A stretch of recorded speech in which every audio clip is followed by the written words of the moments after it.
Look at the torque data here, it's spiking. Adjusting the parameters now. That should stabilize the alignment.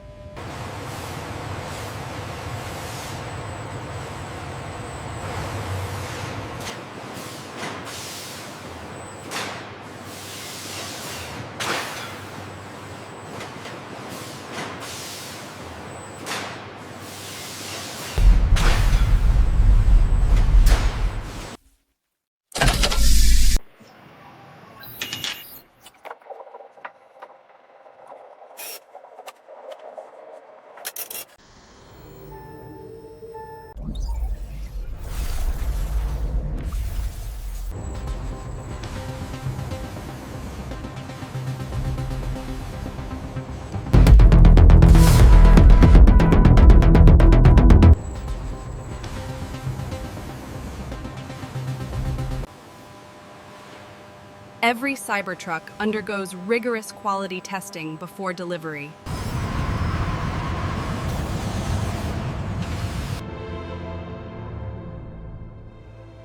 And that's how the Tesla Cybertruck is made, an N, from raw steel to electric power.